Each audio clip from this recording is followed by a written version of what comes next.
So happy to have on our show, I think possibly for the second or third time, and every time we're grateful, the UFC women's bantamweight contender, silver medalist in the Olympics in freestyle wrestling, the awesome Sara McMann. Welcome back to the show, Sara. Thank you. It's great to be here. I'm glad. So glad to talk to you. And I was really excited to watch your last performance. I know you were an underdog. Both myself and my producer said, I think Sara McMann's got this. In fact, I think I don't like to tag people too much to cause you guys all kinds of overload in your email, but I know that we put it up there and said Sara McMann's got this, and you killed it. That was such an important fight. Did you feel more pressure in that fight going into it than other fights, or what was your mindset going into that fight as far as your thoughts about the importance of a victory and relevance for your career? So I think that each of the fights, I feel probably like the same amount of pressure.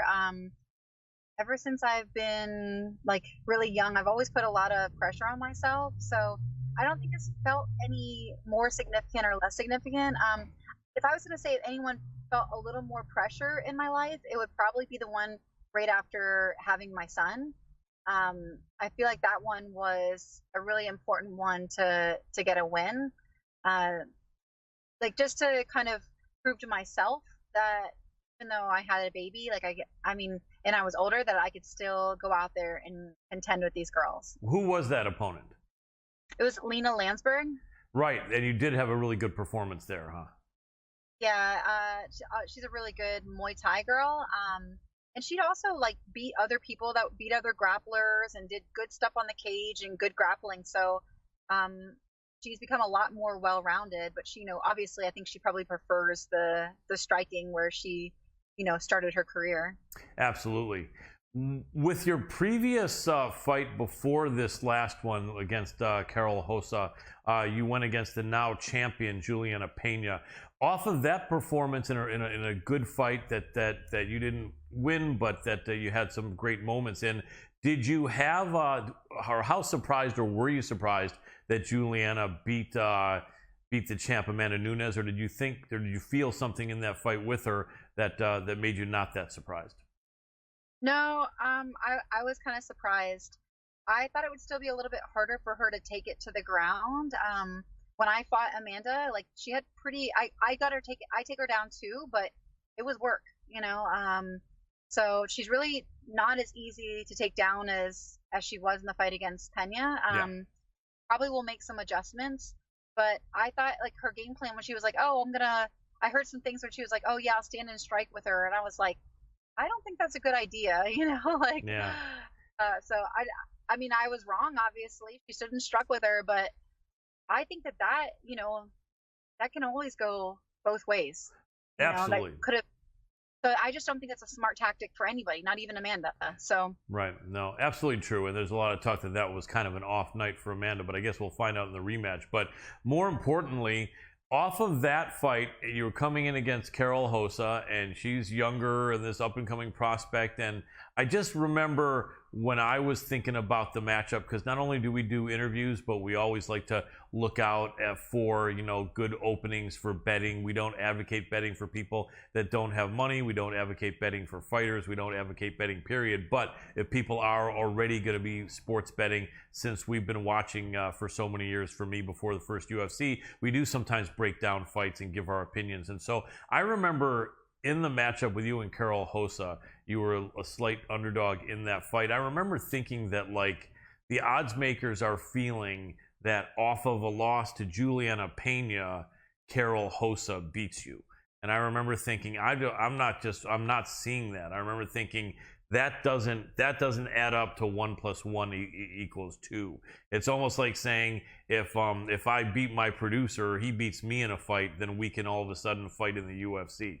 There's no right. You know what I mean? There's no sense to that or any truth in that. And I remember thinking that. I just think almost like the odds makers were looking at that. Once in a while, I wonder if a lot of these odds makers are in their 20s and 30s, these handicappers. Probably not all of them, but and it seems like a lot of them feel that if you're over 30 2, you can't fight, you know. So I think that just, you know, they missed the boat on that one because you looked really good. But yeah, you were motivated, you were focused. I guess you did say it didn't mean any more or less than any other fight, but that was an important fight, and I think that that you just looked really, really good. I know that you're an elite athlete, having been in the Olympics and having grappled your whole life. You look better than all these girls that are in their 20s and 30s. I know that sometimes the older we get, the harder it is cardio wise, and you got to train like crazy to be able to have the same cardio. But you grew up with that training. You've trained like that all your life. But it just looked like the only concern some people may have had was if your cardio failed on you. Did you have any concern on that, or was that a big part of your focus for your camp, or was that not even really a thought?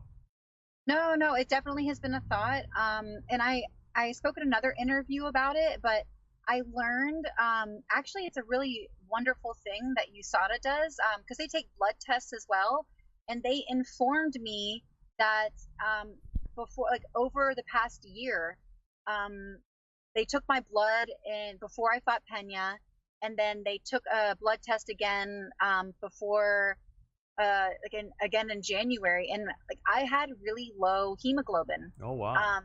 Yeah, I know. And so they flagged it and they told me about it because they thought like, well, there might be like an underlying condition. Well, it turns out that I did. I was like, if you do a lot of really hard, stressful training, then you can have anemia, like low iron. Right. So my hemoglobin being low means that my body, my blood is not transporting oxygen from my lungs to my muscles as well as it should. Which, if anybody doesn't know, oxygen is 100% your gas tank. Yeah. So, I found out this like several months before my fight, and so I just started taking iron supplements. And I'm really thankful. Like Thorne sent me some iron supplements. And man, it's like a night and day difference. So like I train and I've been doing conditioning and I've been investing all this time into having better cardio, which I have my whole life because I hate getting tired in wrestling matches or in fights. Yeah. But I was like putting water in a bucket with holes, you know, like it just, no matter what, if if I couldn't carry the blood to my muscles, they were going to fatigue. So once I fixed that, man, like I've been doing so much better. And so it really like kind of breaks my heart because I wish that I had learned this earlier.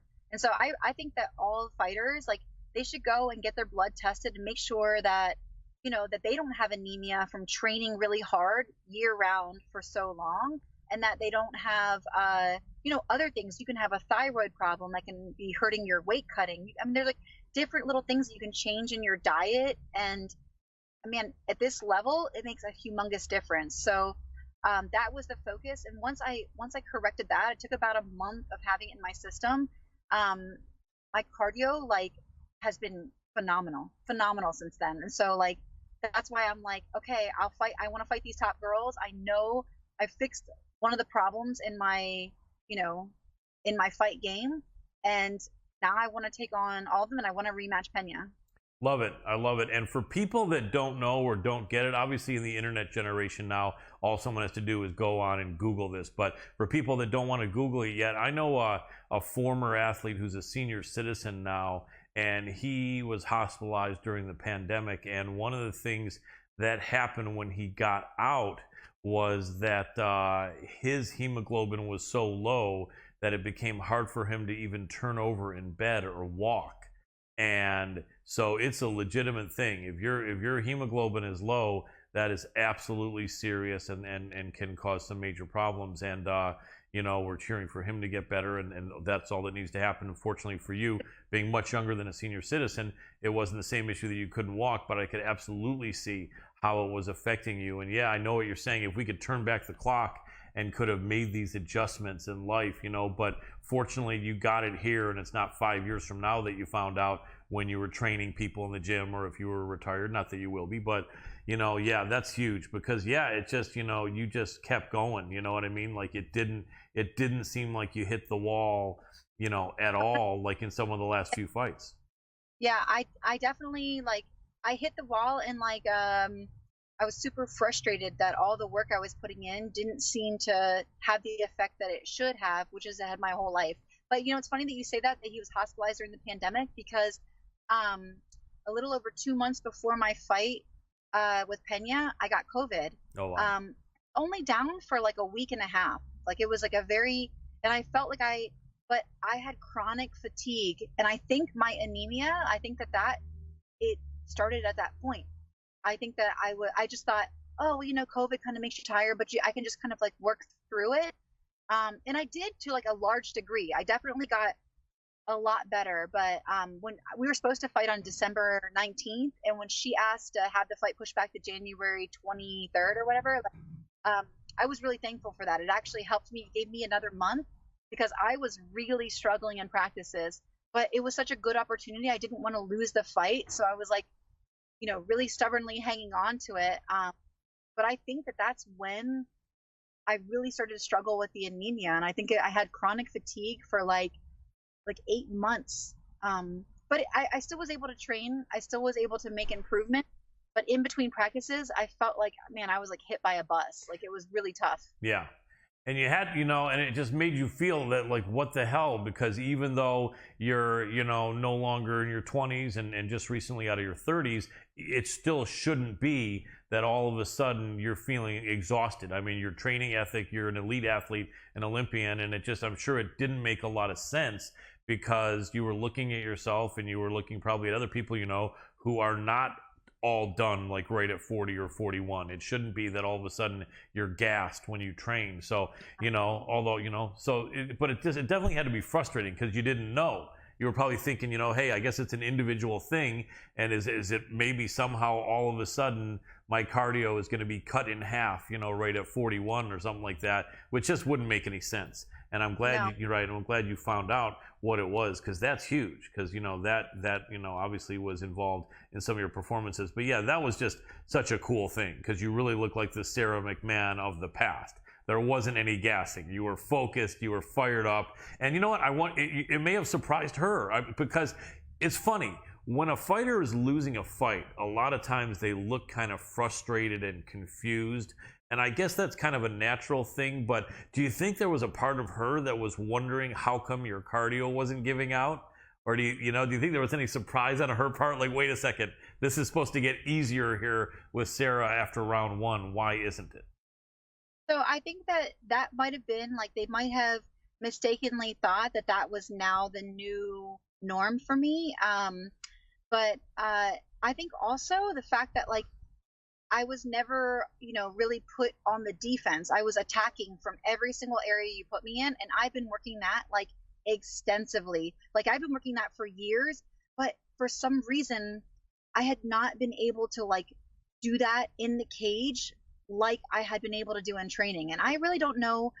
There always is a gap with every athlete between sometimes what you do in training and what you're able to do in competition. Yep. And we always are trying to like shorten that gap more and more and more to where what you like the awesome person, the awesome competitor that you are in training shows up in the fight. And like I feel like I finally had a good breakthrough in this fight. Like finally some of the things I've been like killing myself to do, like they were there for me and they were revealed. So it makes me trust myself a lot more, and it makes me like even just more excited to get out there and do even more. Absolutely, and it should, because she was a high ranked competitor. I think she had won like all of her fights. I think in the UFC, I think she was like 5-0, and it just she was kind of like big sistering a lot of her opponents, and and you big sistered her. Which was so cool. She probably was thinking like, WTF, wait a second, I'm the big sister. What's going on here? And then you big sister, the big sister. That was really cool. But it seems like it was definitely a competitive fight, and yeah, but you look great. Now you're training? I know you're originally from South Carolina, I believe, right? Yeah. And you trained out of there, but then you went to Alpha Male, and where are you now? Sorry to interrupt you, but where are you training now, and who you're working with? So the rash guard I'm wearing, Precision Academy. So I opened my own gym. And we have jiu-jitsu with my husband, and then I teach the wrestling, and then we hired Coach DJ Robertson to do our Muay Thai.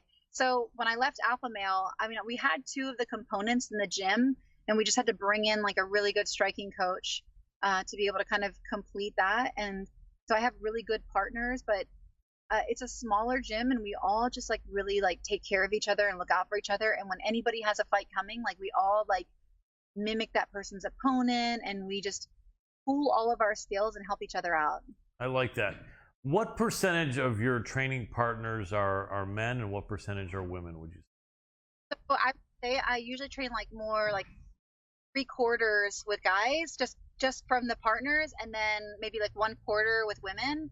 But we have some really awesome women in our club. So like we have like a girl just won like the Master Worlds at purple belt, and then we have a black belt silver medalist at World Championships in the adult. I mean, like we have some pretty tough ladies, and but they're more in the jiu-jitsu side. The people we have in the MMA, the girls are more like young up and comers, but they're talented and they're hungry, and so they don't they don't give me too much respect. They try to win, and so it's good when you're competing with people who are trying to beat you every go. Absolutely, iron sharpens iron. They say it. Some people say it's steel sharpens steel, but I think the original saying was iron sharpens iron. I think isn't it? I think it's iron sharpens iron. That's what I've always heard. Yeah, absolutely. Would it matter to you if you had the women there or not? I mean, obviously, everyone that you train with gives you a different look.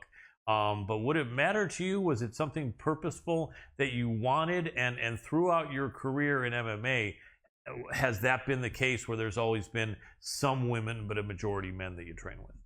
No, so I always try to train with women. One, it's important to have like a more of an even playing field. So you can really test more in real time whether or not your stuff works, because a guy who's going a little bit lighter is not a good representation of another strong female. Yeah. Sometimes they don't really like, they can't move like a female. They're not like as flexible. And in jiu-jitsu, that makes a huge difference. Yeah. Finishing your submissions, but the submissions that they can attack. Flexibility, I mean, they can, you could have mount and they can wrap their legs around, and like, one of the most dominant positions they can get out of. Like they're just able to move in a way that really, really helps them in jiu-jitsu. So having female partners, especially like very savvy female partners, it gives me like the best feel, like the best that any MMA fighter could expose me to. Very cool. What do you feel has improved the most? Because obviously you always had your wrestling, but obviously staying, keeping it sharp and polished is something that you have to do to an extent. But obviously the mission that you had from the beginning in MMA, as anyone with your wrestling credentials, of which there are very few in the world of MMA, would want to improve striking and jiu-jitsu.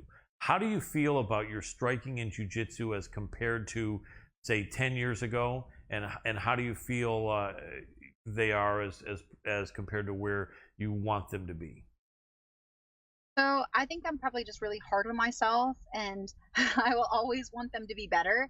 So it doesn't matter, like I just won that fight, I'm already like, oh man, I need to do this better, and oh, I want to control this better, and I need, like, I already have a list of things that I need to work on to make that performance even better and definitely get the finish.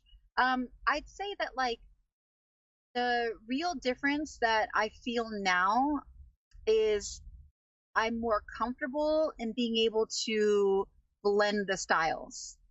Like I can use jiu-jitsu and striking together. I can use wrestling and striking together better than I've ever been able to do. And like before, I feel like sometimes I was in like, I could do one thing and then there'd just be like a little hiccup between going to the next thing. And, like those little seconds are enough opportunity for people to exploit, especially if they've done MMA their whole life and not done the individual sports. So now I kind of feel like I have like a much better sense of being able to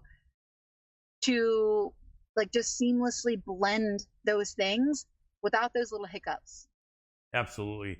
And I think that with your wrestling being so good, I think getting your jiu-jitsu good was definitely a milestone, because I think it was like about 5, 6, and 7 years ago or something like that. May have been a little more or a little bit less. You actually were doing some jiu-jitsu competitions. Was that around that time? I still do. Last year I went to the Boise Open, and this year I plan on doing more jiu-jitsu competitions. I just enjoy competing. So if I'm healthy, I want to get out there. I won't do it too close to a fight just because I'm nervous of injury. But But if it's more than like if it's 6 weeks out, I'll go to like a high level jiu-jitsu competition. Just because I don't know, like I just like to compete. I like going head to head with these girls, especially when I'm like, okay, I'm 41 and I don't do jiu-jitsu exclusively. I Right. do MMA. So like Right. I feel like there's less pressure on me, even though there might be more pressure because of my accolades. But for me, I'm like, no, these girls do this full time. Like they have the pressure on them. They're younger. They have the advantages. Like they have every reason to win. So whenever I can go out there and take it from them, I'm like, okay, I can do this, in my MMA fights. I can do it so much better because most of the girls are not as developed in their jiu-jitsu, like exception is like a McDern or, some of their girls that transferred from jiu-jitsu. But if I can do it exclusively against girls who are doing just that, then I think that proves to me that I can do it against anybody in the MMA world. I like that, and I think you're absolutely correct. What weight class or classes would you normally compete at jiu-jitsu? So I do 147, and that's like my walking around weight. Right. So I don't really have to do anything. I just have to make sure that I don't like overeat or drink water more. But if I just do my regular workouts, then I can walk into a jiu-jitsu competition at 147 without a problem. And then probably a lot of those girls you'll be going against might be like 160 on the day of the match, but that doesn't bother you probably, right? No, it doesn't bother me. Now, you probably just recently went from what, Masters 1 to Masters 2, or would it be Masters 2 to Masters 3? I compete in adult. An adult. Oh, good, because I was going to say, it just seems like it would be almost unfair for you to be competing in like a Masters 2 or something that you would just probably smash these women your age or older, right? You know what I mean? So I'm glad, because I was thinking that would be kind of possibly ugly. So I usually enter adult mainly because there's just more competitors there. Yeah. Because some of the girls, like, I mean, there are 41-year-olds out there just like me. And I went against a girl, I was at Marcelo's, and she was an older woman, and she was a black belt, and she's like, oh, like, I'm older. And I said, don't try that with me. And she was strong and savvy, and, Right. she went out there and she was on the attack. So I was like, you're old, but jiu-jitsu old is different, you Right. know? Yep, exactly. It's true. As long as you're doing it and you're getting in there and grinding, it's definitely a great sport and a great thing to do. Let me ask you this. From all the training you've done and the wrestling training for so many years at such a high level, no one doubts that your body and your condition is accumulation of all that hard work.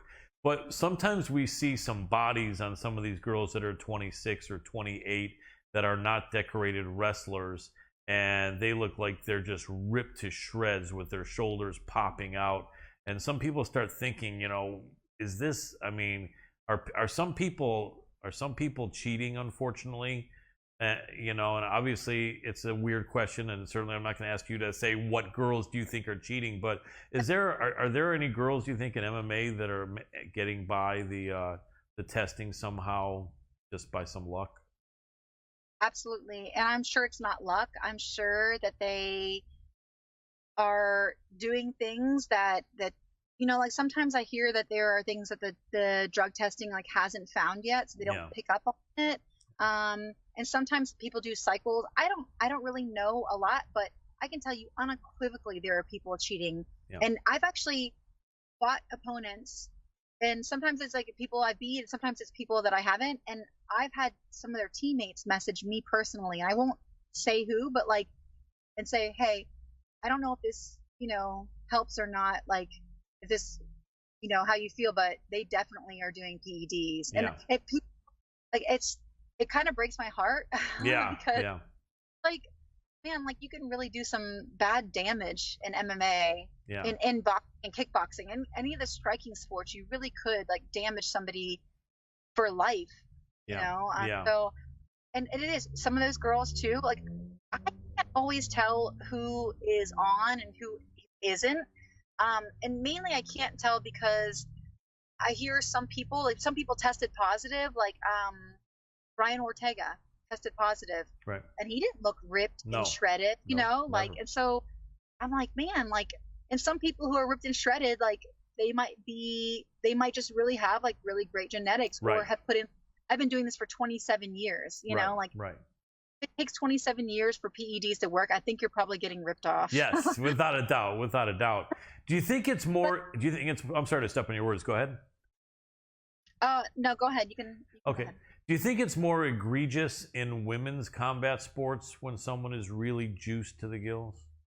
No, I think it's egregious with men too. Okay. I equally dislike when they do because you have more power or more endurance or something that you didn't earn. Like morally, I don't think it's okay. I don't want to know or be friends with or support anybody who cheats. Yeah. Um, Yeah. but also like, even more than that, like you could people have died in MMA, Yeah. you know, Yeah.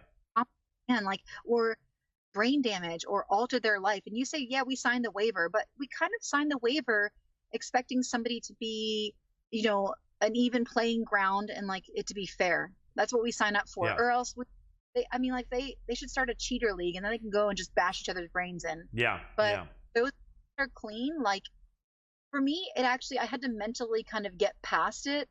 Because I had a lot of bitterness, like I had a lot of bitterness and anger towards people who were doing that. And I'm like, if it gets to a certain point, I really feel like a lot of my opponents are cheating or doing PDs.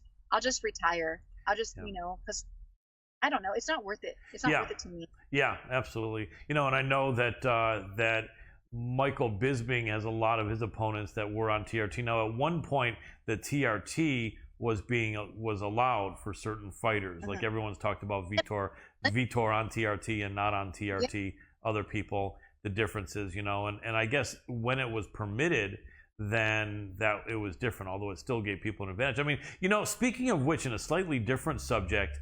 Some fighters were able to continue well into their 40s at a really high level because of TRT back in the day, and it was permitted.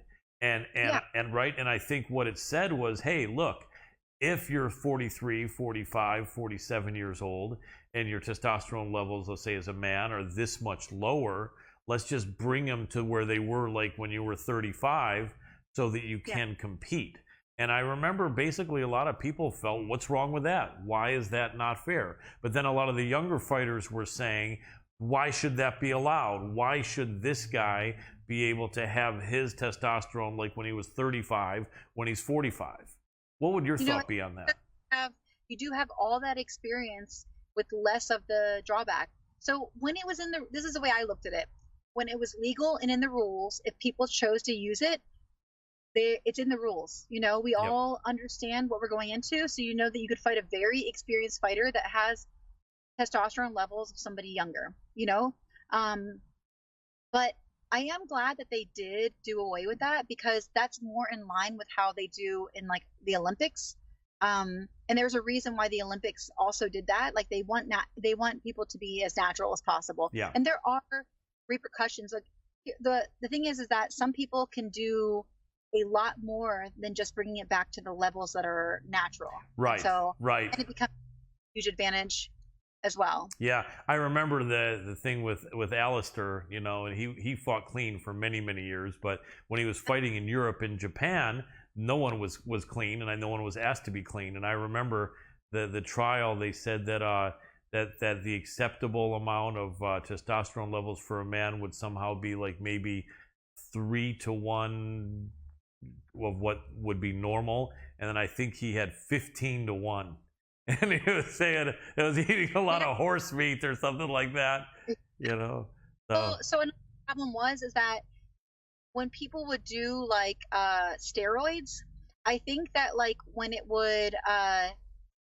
raise their testosterone. I might be slaughtering this, but I think that this is what it was, and then their estrogen levels would rise a lot because of that. Like because it balances itself out, and that's why when they stop doing the steroids, because I think you have to like get off of them. You can't do them like all the time. It's pretty damaging to your body. Then that's why they would get like like man boobs and stuff like that. Right. So they were using the testosterone replacement to kind of slowly bring those levels back into check. So it was another way to like take advantage of steroids and not suffer the repercussions. And so I'm glad that they did away with that. Yeah, absolutely. One thing you may not know, I don't know if you were ever a bodybuilding fan or anything, but years ago I was always into combat sports and working out. I remember in the late 90s, in women's bodybuilding, they were taking it to like the highest level of insanity where women were having like 3% body fat. I think there was a woman that won 2 Miss Olympias, Kim Chizevsky, that was it was absolutely insane.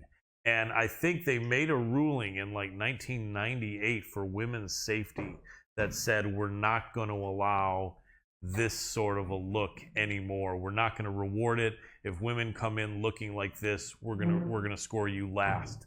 And but there's a lot of cheating in that sport. Yeah, it's still rampant with it.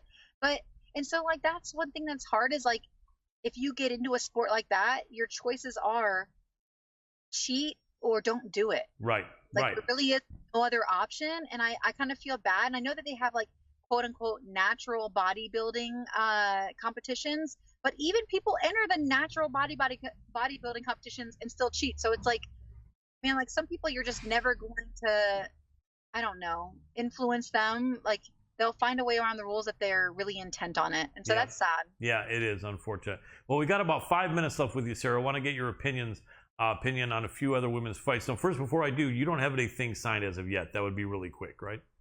No, but I'm aiming for it, but not yet. Nice. Let us know. I'm sure when you do, you're going to have all kinds of media demand, but just know that we'd always love to have you on to help you promote your upcoming fight. Okay, so women's fights coming up this Saturday. What a card we have this Saturday. Crazy good fights. Headlined, I think the headliner is it Peter? No, it's which is the headline? Is it Jan and it's not Jan and Sterling, or is it? Do you know what the main in this weekend is? I'm not sure. I think yeah. Sorry about that. I don't. No, it's okay. Because so I thought Volkanovski. Sorry, Volkanovski and Zombie. My producer just pulled it up. Yes, sorry to step on your words. So what a card. We got Volkanovski, Korean Zombie. We got Piotr Jan, Aljamain Sterling 2, Hamzat Chimaev, Gilbert Burns. The 2 women's fights include 2 partners for many years, Tisha Torres and Raquel Pennington, both fighting on the same card. That's got to make them happy. The training they can give each other is amazing. Quick question. Can a smaller girl that fights at 115 and her partner fights at 135 give each other a lot of good looks or not really? I think so. I think that Raquel Pennington probably has like really good control. And so she's not gonna do something that would damage her partner.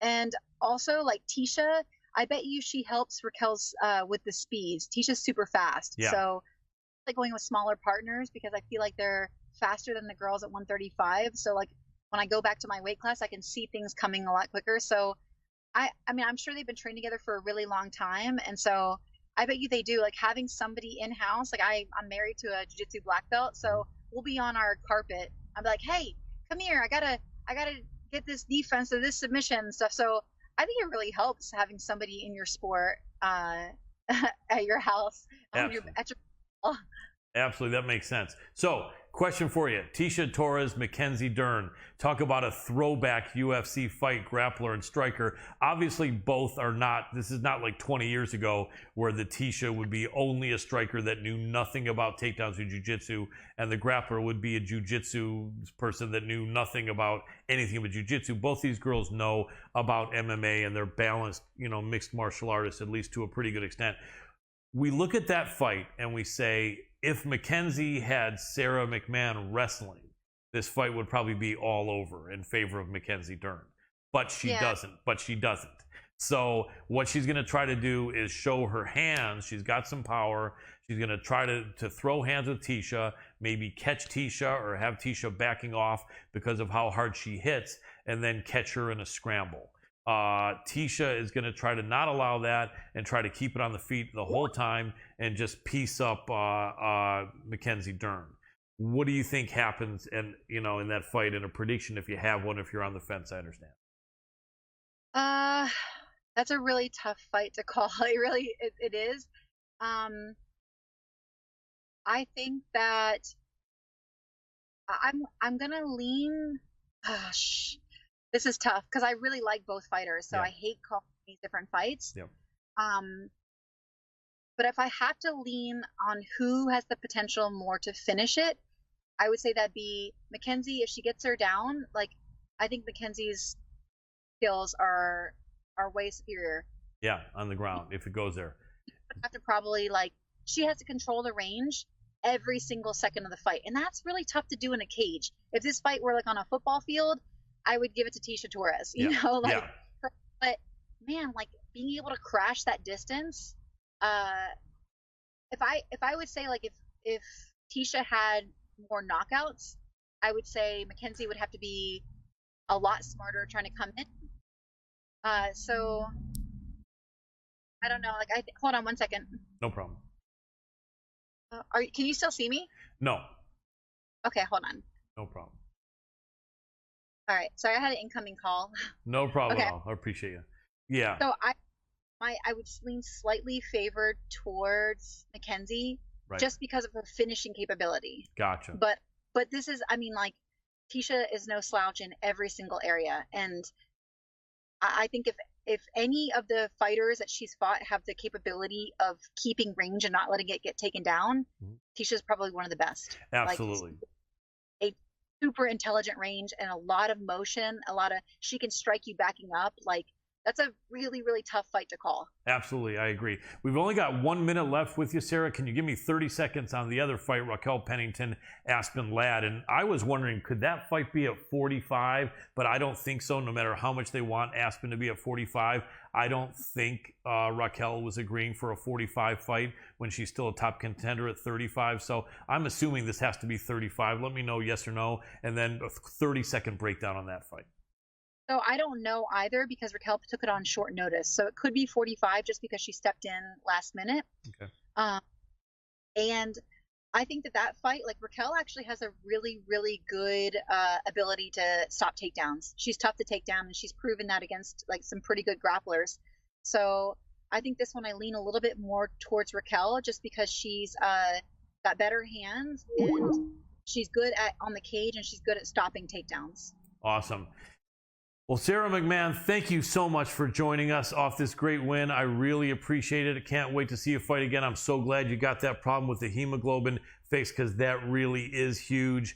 And I just can't wait to see the best Sara McMann going forward. I know you're going to kill it. And what an amazing story it would be if you could put UFC gold around your waist. That would be one of the feel-good moments, I think, in the history of MMA. You're such a nice person and a hard worker, and I really want to thank you so much for joining us here in the MMA Power Hour. And just keep up the great work.